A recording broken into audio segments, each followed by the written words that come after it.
ஒரு அருமையான தலைப்பை இந்த பட்டிமண்டபத்துக்கு வைத்திருக்கிறார்கள். கலையா இலக்கியமா என்கிற கேள்வி இருக்கிறது. நடுவர்களே, உயர்ந்த ஒரு பண்பட்ட நாகரிக சமூகத்தினுடைய இரண்டு பெரிய அடையாளங்களில் ஒன்று இலக்கியம், இன்னொன்று கலை. அதை மறுக்க முடியாது. ஆனால் மனித மதத்தில் இவை இரண்டில் எது பெரிதும் பண்படுத்துகிறது, மென்மைப்படுத்துகிறது என்பதுதான் கேள்வி. நடுவர்களே, இரண்டும் சிறப்பு தான், நாங்கள் குறை சொல்ல வரல. ஆனால் இரண்டுக்கும் ஒரு அடிப்படையான வேறுபாடு இருக்கிறது. கலை என்பது பொழுதுபோக்குவது, இலக்கியம் என்பது சமுதாயத்தை பழுது பார்ப்பது என்பதுதான் பெரிய வித்தியாசம். வேற எங்கேயும் போக வேண்டாம். இந்த மேடையிலே ஒரு அருமையான காட்சி ஒன்றை பார்த்தோம். நடுவர்களே, எல்லாருக்குமே பெயர் பொருத்தம் அமைகிறது இல்லை. இந்த பெரம்பலூர் மாவட்ட ஆட்சியர் அந்த அம்மையாருக்கு பெயர் அவ்வளவு பொருத்தம். மிருணாளினி அப்படிங்கிற சொல்லுக்கு என்ன பொருள் தெரியுங்களா? தாமரைகளின் கூட்டம் என்று பொருள். அந்த காட்சியை பார்த்தேன். தாமரையினுடைய மைய பொகுட்டாக மாவட்ட ஆட்சித்தலைவர் இருக்க, சுற்றியுள்ள இதழ்களாக அந்த பெண் குழந்தைகள் நின்று அந்த கேக்கு வெட்டின அருமையான காட்சி இருக்கு இல்லையா? நடுவர்களே, எனக்கு என்ன தோன்றியது, ஏட்டையும் பெண்கள் தொடுவது தீமை என்று இருந்த சமூகத்தினுடைய மனத்தை பண்படுத்தி மென்மைப்படுத்தி மாவட்ட ஆட்சியராக ஒரு பெண்ணை கொண்டு வந்து நிறுத்தியது இலக்கியம் படைத்தவர்களும் இலக்கியம் படித்தவர்களும் தான் என்பதற்கு இந்த அரங்கமே ஒரு மிகப்பெரிய சான்று. நடுவர்களே, நம்ம எவ்வளவு பெரிய கலைஞனாக இருந்தாலும் சரி, எங்கேயாவது ஒரு சூழலில் மனம் வேதனைப்பட்டு அல்லது ஏதாவது ஒரு தோல்வியில் துன்பப்பட்டு நிற்கிற பொழுது அந்த மனதை பண்படுத்தி மென்மைப்படுத்துவதற்கு இலக்கியம்தான் பயன்படும், அவன் கலைஞனாக இருந்தாலும் கூட. நான் ஒரே ஒரு சான்று சொல்லவா? இங்கே கூடியிருக்கிறதை விட ஒரு மிக பிரம்மாண்டமான ஒரு கூட்டம், கொஞ்சம் நெஞ்சம் இல்லை, 18 அக்ரோனி சேனைகள் அப்படின்னு சொல்ற கூட்டம். தேர ஓட்டுறது யார் தெரியுங்களா? கடவுளாக இருக்கிற கிருஷ்ண பரமாத்மா தேர ஓட்டுகிறார். தேரு மேல நின்றுட்டு இருக்கிறது யாருன்னா, யாரு வில்லுக்கு விஜயன் என்று கொண்டாடுவோமோ அந்த அர்ஜுனன் தேரில் வெற்றி பெறுவதற்காக நின்று கொண்டிருக்கிறார். அவ்வளவு பெரிய வில் கலைஞனாக இருக்கிற அர்ஜுனனுக்கு எதிர்த்த மாதிரி நிற்கிறாளை பார்த்தா மனசுல ஒரு பதட்டம் வருது. ஏன்னா ஏத்த மாதிரி பீஷ்மர் நிற்கிறார், ஏத்த மாதிரி கிருபாச்சாரியார் நிற்கிறார், ஏத்த மாதிரி தாத்தா, பெரியப்பா, சித்தப்பா, வாத்தியாரு எல்லாரும் நிக்கிறாங்க எதிர்த்தாப்புல. நடுவர்களே, எதிர்த்த மாதிரி நிற்கிறது ஆசிரியர் நிற்கிறார், உறவுகள் நிற்கிறது. மிகப்பெரிய கலைஞனாக வில்லாற்றலில் வெற்றி பெற்றவனாக இருக்கிற அந்த விஜயன் என்று சொல்லப்படுகிற அர்ஜுனன் இவர்களை வென்று நான் வெற்றி பெற வேண்டுமா என்று வில்லை கீழே போடுகிற அளவுக்கு தளர்ந்து நிற்கிறான். இதல்ல, இவர்களை கொன்று, இவர்களை கொன்று, வென்றுங்கிறத விட கொன்று நான் வெற்றி பெற வேண்டுமா, இந்த வெற்றி எனக்கு அவசியமா என்று தளர்ந்து நிற்கிறான். இவங்க எல்லாருக்கும் தெரியும், கிருஷ்ண பரமாத்மா புல்லாங்குழல் வாசிக்கிறது ரொம்ப பெரிய ஆளு தான். ஆனால் அவர் உடனே புல்லாங்குழலை எடுத்து வாசிக்கல.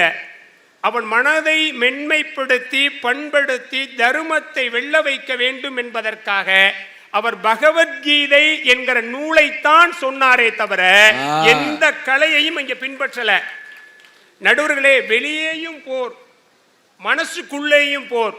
இந்த போர்க்கள சூழலில் எந்த கலையையும் நிகழ்த்த முடியாது. ஆனால் ஒரு இலக்கியம் சொல்லி மனித மனத்தை மென்மைப்படுத்த முடியும் என்பதற்கு இன்றல்ல பல ஆயிரம் ஆண்டுகளுக்கு முன்பாக நம்மிடம் சாட்சி இருக்கிறது. அதனால் கண்ணதாசன் ரொம்ப அழகா பின்னாடி வாங்கிட்டு சொன்னார், புண்ணியம் இவை என்று உலகம் சொன்னால் அந்த புண்ணியம் கண்ணனுக்கே, போற்றுவோர் போற்றலும் தூற்றுவோர் தூற்றலும் போகட்டும் கண்ணனுக்கே. கண்ணனே காட்டினான், கண்ணனே தாக்கினான், கண்ணனே கொலை செய்தான், காண்டீபம் எழுக உன் கை வன்மை எழுக களமெல்லாம் சிவக்க என்று கண்ணதாசன் எழுதினார் இல்லைங்களா? அந்த எழுதிய அந்த பகவத்கீதையினுடைய சாராம்சம் தான் அன்று தர்மம் வெல்வதற்கு காரணமாக இருந்தது என்று சொன்னால், மனம் பதட்டப்படுகிற சூழலில் கூட மனதை பக்குவப்படுத்துகிற ஆற்றல் இலக்கியங்களுக்குத்தான் உண்டு, கலைகளுக்கு இல்லை. இன்னொரு செய்தி உண்டு, பல சமயங்கள்ல கலை ஒரு போதை.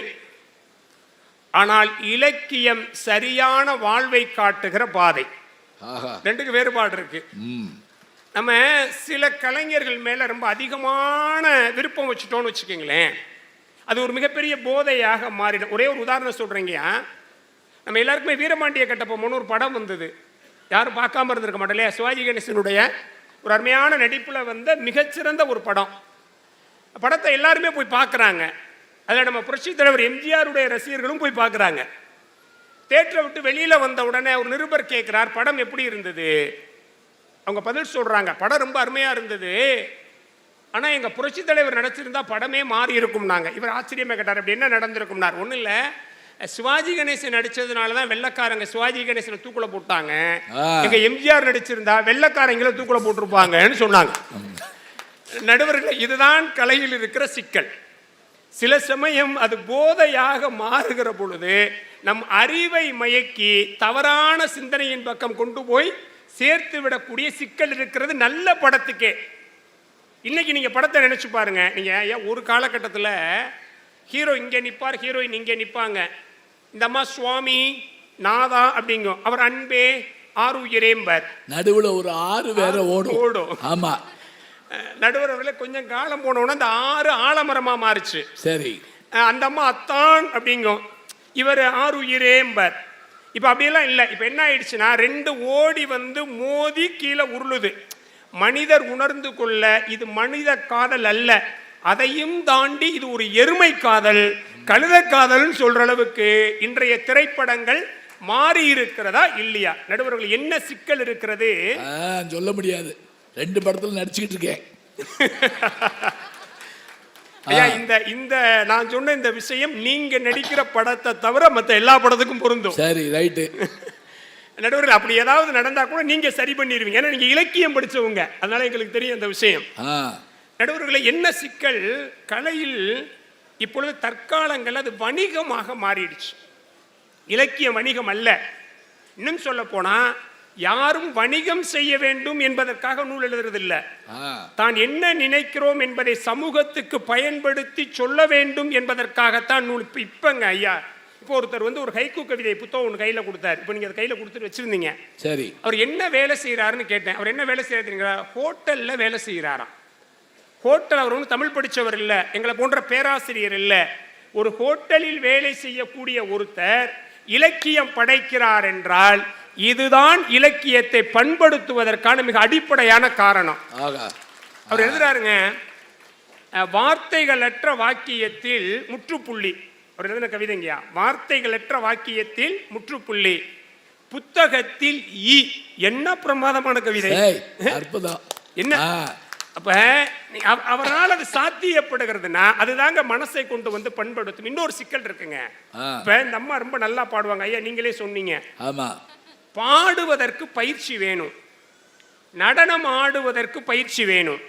இதையெல்லாம் பயிற்சியுடையவர்கள் தான் செய்ய முடியுமே தவிர, ஆனால் நூலை வாசிப்பது என்பது பயிற்சியுடையவர்கள் மட்டும் செய்ய வேண்டும் என்பதல்ல. யாரெல்லாம் படிக்க முடியுமோ அவர்களெல்லாம் படிக்க முடியும், அது எளியவனுக்கானது.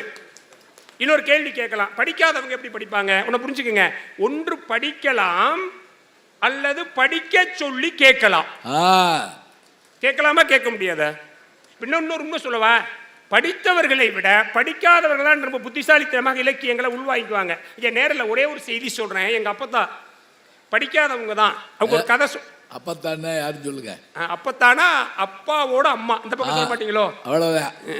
எங்க செட்டிநாடு பக்கம் அப்பத்தாம்பா, அப்பாவுடைய ஆத்தா அப்பத்தா.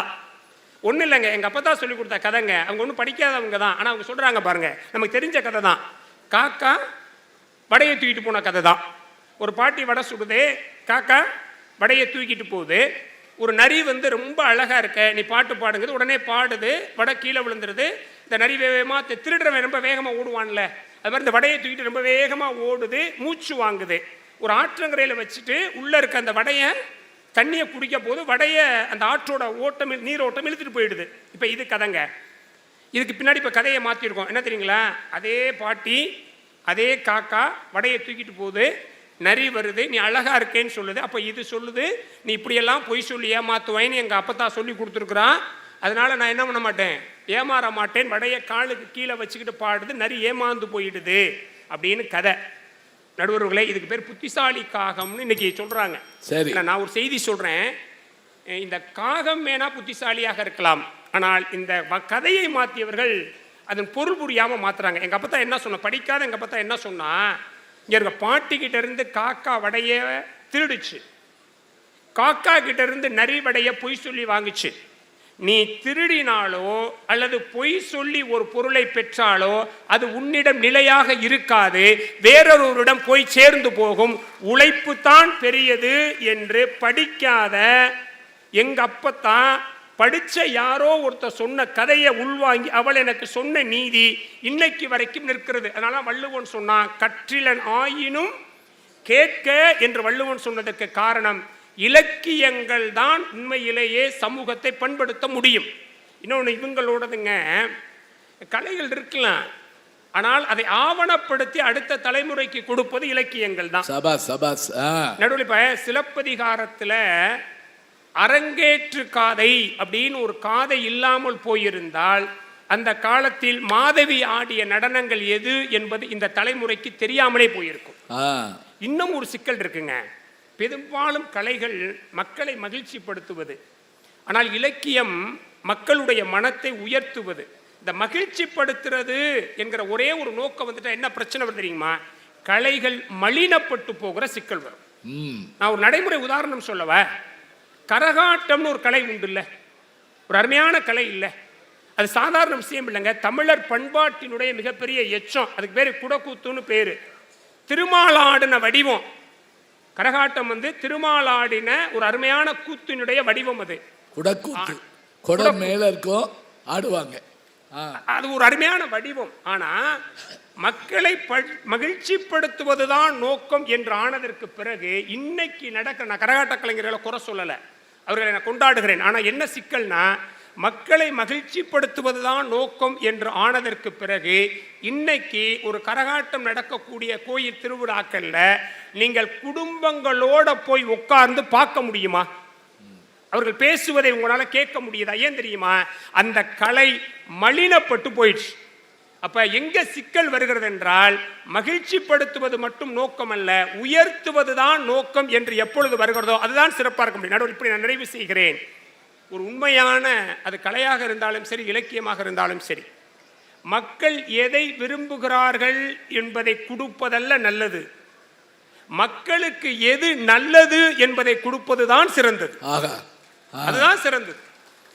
அக்க இலக்கியம்தான் மக்கள் எதை விரும்புகிறார்கள் என்பதல்ல, மக்களை எது உயர்த்தும் என்பதை மிகச் சரியாக கொடுக்கிற வேலையை இலக்கியம் செய்கிறது. இவ்வளவு ஏங்க, கடவுளுக்கே கடைசியில மனசுல குழப்பம் வந்தா, பிரச்சனை வந்தா, தனியா இருக்கிறப்ப சிக்கல் வந்தா என்ன பண்றதுன்னு முடிவெடுத்து திருவாசகத்தினுடைய ஒரு ஏடை எடுத்துக்கொண்டு கைலாயத்திலே அவர் வச்சிருக்கிறார்னா, அதனால பெரியவங்க சொன்னாங்க, மனம் கரைத்து மலம் கெடுக்கும் வாசகத்தில் மாண்டவர்கள் கணம் சடை என்று உருவேத்தி கண்மூடி கதறுவரோ என்று பேசுகிறார்கள் என்றால், நம் மனதை கரைத்து மனதில் இருக்கக்கூடிய பொறாமை, கலையில பொறாமை உண்டு, ஆனா இலக்கியத்தில் கிடையாது.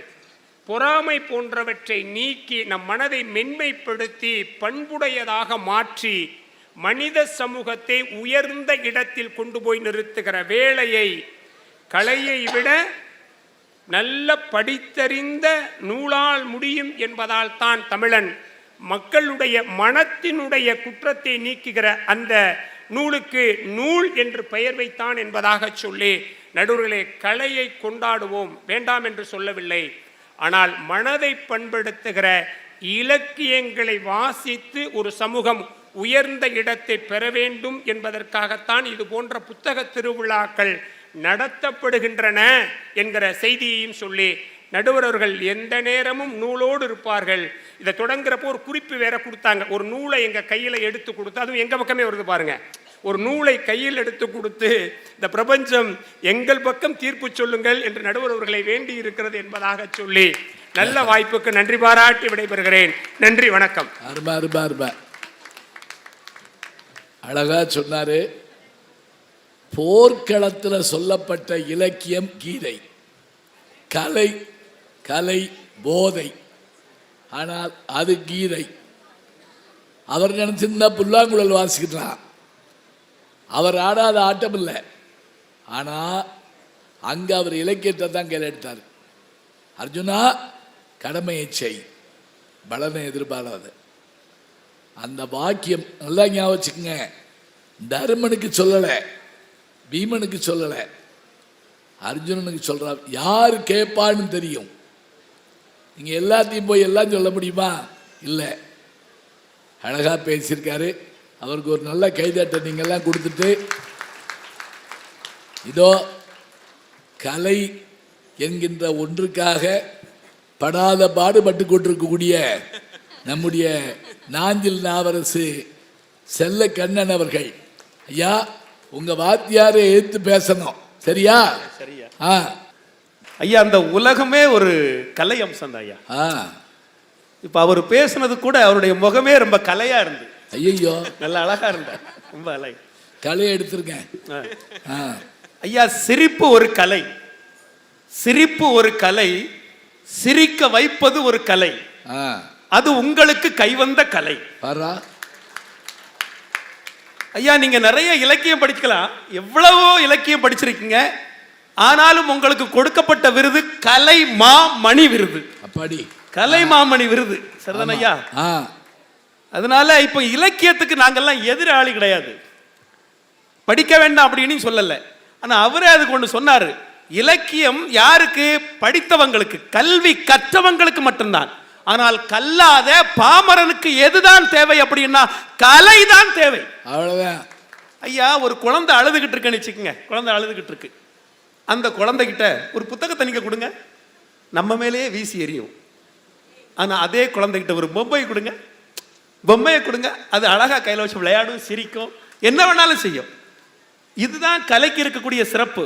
அவங்க சொன்னாங்கல்ல, இலக்கியம் இலக்கியம் அப்படின்னாங்கல்ல, ஒரு காலத்துல பக்தி இலக்கியத்தினுடைய அத்தனை செய்திகளையும் எதன் மூலமாக கிராமத்துக்கு கொண்டு சேர்க்கப்பட்டது அப்படின்னா தெருக்கூத்து மூலமாக கொடுக்கப்பட்டது, நாடகத்தின் மூலமாக கொடுக்கப்பட்டது.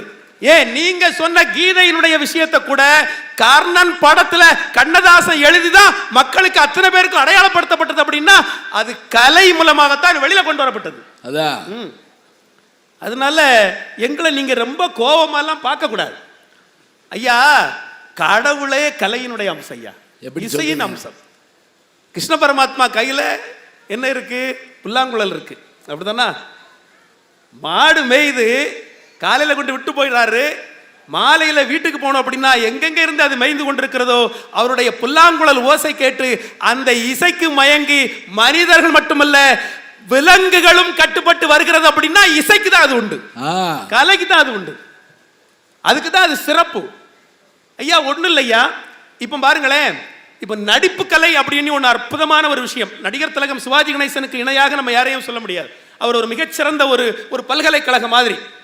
இப்போ சென்னையில அன்னை இல்லத்திலிருந்து சிவாஜியா வருவார், ஷூட்டிங் ஸ்பாட்டுக்கு வந்துட்டாருன்னா சிவபெருமான ஆகிடுவார். அவருடைய நடிப்பை பற்றி அந்த காலத்தில் புரட்சி தலைவர் எம்ஜிஆர் அவர்கள் ரொம்ப அழகா ஒன்று சொல்வார், எல்லோருக்கும் கை நடிக்கும் கால் நடிக்கும், எல்லோருக்கும் கை நடிக்கும் கால் நடிக்கும், ஆனால் தம்பி கணேசன் வாயிலிருந்து போகக்கூடிய உமிழ்நீர் கூட நடித்து கொண்டே போகும் அப்படிம்பார். நடிப்பு அப்படின்னா அவ்வளவு சிறப்பு. அவர் ஒரு ஒப்பனை கலைஞர்களுடைய மாநாட்டு நிகழ்ச்சிக்கு வர்றார். ஒப்பனை கலைஞர்கள், இப்போ மேக்கப் சொல்றோம் இல்லையா, இந்த ஒப்பனை கலைஞர்களுடைய நிகழ்ச்சிக்கு வர்றார், மாநாட்டு நிகழ்ச்சி. அவர் பேசி கொண்டிருக்கும் போது சொன்னார், நீங்க இல்லை அப்படின்னா நான் இல்லை அப்படின்னார். என்ன ஒப்பனை கலைக்கு அவ்வளவு சிறப்பு உண்டு. ஒன்றும் இல்லை, திருவருள் சொல்வன் அப்படின்னு ஒரு சினிமா வந்திருக்கோம், நம்ம எல்லாம் பார்த்தோம். அதுல அப்பர் பெருமானாக நடிச்சிருப்பார். அது மேக்கப் என்ன மேக்கப்பா அப்படின்னு சொன்னா, நம்ம சாதாரணமா இப்பெல்லாம் மேக்கப்புக்கு நிறைய செலவாகுது. அன்னைக்கு சோறு இருக்கு இல்லையா, சோத்து பசை தான் அது. அந்த அளவுக்கு அவரை அப்பர் பெருமானாக மாற்றி காட்டியது மிகச்சிறந்த ஒப்பனை கலை. இன்னைக்கு கூட கிளவிய குமரி ஆக்கிரலாம், குமரிய கிளவி ஆக்கிரலாம். என்ன அன்னைக்கு மழை பெய்யாம இருக்கணும். ஓ ஆமா ஐயா, என்ன ஒப்பனை கலைங்கிறது சாமானிய வாட்டர் ப்ரூஃப் மேக்கப் வந்துருச்சு. 3 மணி நேரம் தாங்கும். என்ன ஐயா, சில கல்யாண வீடுகள் எல்லாம் மணப்பெண்ணுக்கெல்லாம் மேக்கப் பார்த்துருப்போம் நம்ம, கிட்டத்தட்ட குறைஞ்சது 30,000 ரூபா ஆகும். பொண்ணுக்கு அம்மாவுக்கு 60,000 ரூபா ஆகும். அதுக்கு வயதாயிட்டுலங்கய்யா, பொண்ணோட பாட்டிக்கு 1,20,000 ரூபா ஆகும். எப்பா சில நேரங்கள்ல சில இது இந்த மாதிரிலாம் இருக்கத்தான் செய்யும். ஒப்பனைங்கிறது அந்த அளவுக்கு சிறப்பு இருக்குய்யா. ஒன்றும் இல்லையா, நடிப்பு கலைக்கு ஈடு இணையாக சொல்ல முடியும். இன்னொன்று பாருங்களேன் ஐயா, மனிதர்கள் தான் இதுக்கு மயங்குகிறார்கள் அப்படிலாம் இல்லையா. இசைக்கு ஒன்றும் இல்லை, அந்த காலத்தில் இலக்கியத்தில் உள்ள தகவலே வருது பாருங்களேன். ஆரலை கல்வர் அப்படின்னு நம்ம எல்லாம் படிச்சிருக்கோம். அதுல அதாவது அவர்கள் எப்படிப்பட்ட ஆட்கள் தெரியுமா ஐயா, பணம் மட்டும் வழியில போகக்கூடியவங்கள்ட்ட, வழிபோக்கர்கள்ட்ட பணமும் பொருளும் வாங்கக்கூடியவங்க இல்ல, பறிக்கிறவங்க வழிபறி பண்ணக்கூடியவங்க இல்ல. பொருளையை எடுத்துட்டு வாளால வெட்டி கொன்னுருவாங்க. அப்படிப்பட்ட கொலகார ஆட்கள் தான் அவங்க, அந்த ஆரலை கல்வர் அப்படிங்கக்கூடியவங்க. அவங்க வெட்டி போட்டு அந்த உயிர் கடந்து துடிச்சுக்கிட்டு இருக்கக்கூடியதை பார்த்து சந்தோஷப்படக்கூடியவர்கள். ஆனால் அவர்களுடைய மனதை மாற்றுறது தெரியுமா, பாலை நிலத்தினுடைய அந்த பண்ணை பொருணர்கள் பாடுகிற பொழுது அவர்கள் கையில் இருந்த ஆயுதத்தை எல்லாம் கீழே போட்டிருக்கிறார்கள் என்பதுதான் வரலாற்று செய்தி. மனம் கொடூரமான கோப குணத்தில் இருக்கு அப்படின்னு சொன்னா அதையும் மாற்றக்கூடிய ஆற்றல் கலைக்கு மட்டும்தான் உண்டு. ஒன்னும் இல்ல, ஊவை சாமிநாத ஐயருடைய குருநாதருடைய வாத்தியாருக்கு பேர் மீனாட்சி சுந்தரம் பிள்ளை. அந்த காலத்துல யாராவது புத்தகம் எழுதினாங்க அப்படின்னா அவர்கிட்ட சிறப்பு பாயிரம் வாங்கிறதுக்காக போவாங்க. அணிந்துரை பெறுவதற்காக பல பேர் போயிட்டு இருப்பாங்க. சில பேருக்கு கொடுப்பாரு, பல பேருக்கு கொடுக்க முடியாத சூழல் இருக்கும். அதுல ரொம்ப முக்கியமான ஒருத்தர் யார் அப்படின்னா கோபாலகிருஷ்ண பாரதி. இவர் மிகச்சிறந்த சிவபக்தர், சங்கீத வித்வானும் கூட, மிகச்சிறந்த தமிழறிஞர். அவர் என்ன பண்ணார் அப்படின்னு சொன்னா, நந்தன் சரித்தன கீர்த்தனைகள் இருக்கு இல்லையா, இந்த புத்தகத்துக்கு அவர் மீனாட்சி சுந்தரம் பிள்ளையிடம் சிறப்பு பாயிரம் அணிந்துரை பெறுவதற்காக போறார். அவர் முடியாதுன்னு சொல்லிடுறாரு. முடியாது ஐயா, அவருக்கு பாட்டு பிடிக்காது. அவர் வந்துடுறார். இப்படி சில நாட்கள் போயிட்டு திரும்ப வந்தார். ஒரு நாள் வந்தார், பார்த்தா மீனாட்சி சுந்தரம் பிள்ளை நல்லா தூங்கிட்டு இருக்கிறார். சரி, தூக்கத்தில் நம்ம அவரை தொந்தரவு பண்ண வேண்டாம் அப்படின்னு சொல்லி வெளியில இருந்தவர் என்ன பண்ணார் அப்படின்னு சொன்னா, அந்த நந்தன் கீர்த்தனை இருக்கு பாருங்க, அதை பாடிக்கிட்டே இருந்திருக்கிறார். பாடிக்கிட்டு இருந்தவர் உள்ள இருக்கிறவர், அவர் தூங்கிட்டு இருக்க அவரை கேட்டு அவருடைய மனதை மாற்றி முழுமையாக அந்த நந்தன் கீர்த்தனைகளை இவரை பாட வைத்து சொன்னாரா, இதற்கா நான் சிறப்பு பாயிரம் கொடுக்க மாட்டேன் அப்படின்னு சொன்னேன், நான் தருகிறேன் அப்படின்னு சொல்லி உடனடியாக அதற்கு சிறப்பு பாயிரம் எழுதி கொடுத்தார் அப்படின்னு சொன்னா, அவருடைய மனதை கூட மாற்றியது கலை, இசைக்கலை. கனக சபாபதி தரிசனம் ஒரு நாள் கண்டால் களி மாறும் எங்கக்கூடிய வார்த்தை. கனக சபாபதி தரிசனம் ஒரு நாள் கண்டால் போதும், களி மாறும் எங்கக்கூடிய அந்த வார்த்தையை கேட்ட உடனே மனம் மயங்கி அணிந்துரை கொடுப்பதற்கு மனசு வந்திருக்கு அப்படின்னு சொன்னா, அந்த கலையினுடைய சிறப்பே அதுதான். ஒன்றும் இல்லையா, கன்னியாகுமரிக்கு இப்போ உலகம் முழுக்க எங்கிருந்து நிறைய இடங்கள்ல இருந்து வர்றாங்க, எல்லாரும் வர்றாங்க, உலகம் முழுக்க இருந்து மக்கள்லாம் வர்றாங்க. இப்போ கூட சிறப்பம்சம் என்ன அப்படின்னா, நம்முடைய முதல்வர் அவர்கள் கண்ணாடி பாலம் போட்டிருக்காங்க ஐயா. அங்க 133 அடியில ஐயன் வள்ளுவனுக்கு கடலுக்குள்ள அற்புதமான ஒரு சிலை செதுக்கப்பட்ட அழகா, ரொம்ப அழகா இருக்கு. சிற்பக்கலை. அங்க இருந்து போட்ல எங்க வரலாம் அப்படின்னு சொன்னா, விவேகானந்த பாறைக்கு வந்துடலாம் ஐயா. நீங்க வந்திருப்பீங்க, அந்த விவேகானந்த பாறைக்கு உள்ள போயிட்டு வந்தவங்க எவ்வளவு கொடூரமான மனநிலையில போனாலும் சரி, எவ்வளவு பிரச்சனையில போனாலும் சரி, அந்த அறைக்குள்ள போயிட்டு வந்த உடனே ஐயா பாத்தீங்க அப்படின்னா நம்முடைய மனம் மாறும், கண்டிப்பாக மனம் மாறும், கோபம் மாறும், நம்மளை அறியாமலே ஒரு மாற்றம் வரும், ஞான மார்க்கத்துக்குள்ள நுழைவது போல ஒரு உணர்வு நமக்கு வரும். இது எப்படி கிடைக்கும் அப்படின்னு சொன்னா, அந்த கட்டட அமைப்பு. இது போனவங்களுக்கு தெரியும். இன்னொரு சிறப்பு சொல்றேன் கேட்டுக்குங்க. அங்கே இப்ப காந்தி ஐயா 2 நாடகம் பார்த்தாரு ஐயா. வாழ்நாள் முழுவதும் போய் பேசவே இல்லை, அம்மாவினுடைய சத்தியத்துக்கு அவர் மீறி நடந்ததும் இல்லை. மது மாது மாமிசம் இவனுடைய வாழ்நாளில் தொடக்கூடாது அப்படின்னு சொல்லி தாயிட்ட சத்தியம் வாங்கினார். கடைசி வரைக்கும் அதை செய்தார். ஹரிச்சந்திர நாடகத்தை பார்த்தார், சரவணன் கதை நாடகத்தை பார்த்தார். அந்த காந்தி மகானுடைய மண்டபம் அங்க இருக்கு ஐயா. அதுல ஒரு சிறப்பு என்ன தெரியுமா ஐயா, அக்டோபர் 2 மட்டும் அவர் பிறந்த நாள் அன்று அவருடைய சிலை இருக்கு இல்லையா, சிலைக்கு மேல பகுதியில் பாத்தீங்க அப்படின்னா ஒரு துவாரம் போட்டிருக்காங்க. அந்த அக்டோபர் 2 மட்டும்தான் அந்த துவாரத்து வழியாக சூரிய ஒளி அவருடைய அந்த சிலையில அந்த தலையில படும் அப்படின்னு சொன்னா, எவ்வளவு அற்புதமான ஒரு அமைப்பு பாருங்களேன். அதாவது இதெல்லாம் மாற்றத்தை ஏற்படுத்தும். அதாவது இந்த அளவு. அதனால தான் ஏன் திரைக்கவிஞன் கூட பாடல்கள்ல சொல்றாங்க இல்லையா, இன்னைக்கு ஒரு படம், ஒரு காட்சி ஒண்ணு இல்லையா, 1000 சொற்களால் செய்ய முடியாத விஷயத்தை, 1000 சொற்களால் செய்ய முடியாத விஷயத்தை ஒரு படம் நமக்கு செய்து காட்டும். ஒண்ணு இல்லைங்க ஐயா, சொல்லிடுறேன். பிறப்புல இருந்து வாழ்க்கையில முதல்ல தொட்டில் இருக்கக்கூடிய நேரத்தில் அம்மா நம்முடைய தாயார் தாலாட்டு பாடுறாங்க, அதுல இருந்து நம்முடைய வாழ்க்கையின் நிறைவு பகுதி வரை நமக்கு கூடவே வர்றது கலை தான் வரும். கலைதான், அது இல்லாம முடியாது. இன்னொன்னு சொல்றேன் கேட்டுக்கங்க ஐயா, பெருங்கதை நம்ம படிச்சிருப்போம். அதுல உதயணன் மதம் பிடிச்ச யானை, ஐயா மதம் பிடிச்ச யானை அடங்காம இருக்கு, அந்த யானையை வீணை வாஸ்தே அடக்குனான் அப்படின்னு சொன்னா அது கலையினுடைய மிகப்பெரிய சாராம்சம். அந்த நாய் அந்த யானை கடைசியில் என்ன பண்ணுது பாருங்க, உதயணன் என்னெல்லாம் செய்தாரோ என்னெல்லாம் சொல்றாரோ அது அத்தனையும் செய்து காட்டுறது, செய்து அதுக்கு அடிமை வேலை செய்த மாதிரி ஒரு குரு குருவுக்கு சீடன் எப்படி நடப்பாரோ அதே மாதிரி பணிந்து பணிவிடை செய்யக்கூடிய அளவுக்கு அவனுடைய வீணை வாசிப்பு இருந்திருக்கு அப்படின்னா இசைக்கு அது மயங்கி இருக்கிறது. அப்போ ஒன்னே ஒண்ணு சொல்லி முடிச்சிடுறேன் ஐயா, இந்த சிற்பம் ஓவியம் இந்த 2 கலை இருக்கு இல்லையா, இந்த 2 கலைக்கும் ஒரு ஒற்றுமை இருக்கிறது. சிற்பத்துக்கும் ஓவியத்துக்கும் நம்முடைய வாழ்க்கைக்கும் தொடர்பு இருக்கிறது. எப்படின்னா ஐயா, ஒரு பாறை, இந்த பாறையில் தேவையில்லாததை எல்லாம் அகற்றினால் அது சிற்பம். பாறையில் தேவையில்லாததை எல்லாம் அகற்றினால் அது சிற்பம். ஓவியத்தில் எதையெல்லாம் சேர்க்க வேண்டுமோ அதையெல்லாம் சேர்த்தால், வண்ணங்களை சேர்த்தால் அது ஓவியம். நம்முடைய வாழ்க்கையிலே நம்மிடம் இருக்கக்கூடிய குணம், எதையெல்லாம் மாற்ற வேண்டுமோ பாறையில் சேர்க்குவது மாதிரி எதையெல்லாம் மாற்ற வேண்டுமோ அதையெல்லாம் மாற்றினால் சிற்பம் போல் நம்முடைய வாழ்க்கை இருக்கும். எதையெல்லாம் சேர்க்க வேண்டுமோ அதையெல்லாம் சேர்த்தால் மிகச்சிறந்த ஓவியமாக நம்முடைய வாழ்க்கை அமையும். அதனால் இலக்கியத்தை குறை சொல்லவில்லை, மனித மனத்தை, அதை இசையாக இருக்கலாம், நாடகமாக இருக்கலாம், கூத்தாக இருக்கலாம், திரைக்காட்சியாக இருக்கலாம், அத்தனையும் சிறப்பு ஒரு பாடலுக்கும் ஒரு இலக்கியத்தை தவிரக்கும் கலை அம்சத்துக்கு தான் இருக்கும் என்று சொல்லி உலகமே நாடக மேடை, உலகமே கலை அம்சமே என்று சொல்லி வாய்ப்பளித்த அத்தனை பெருமக்களுக்கு நன்றி பாராட்டி விடைபெறுகின்றனர்.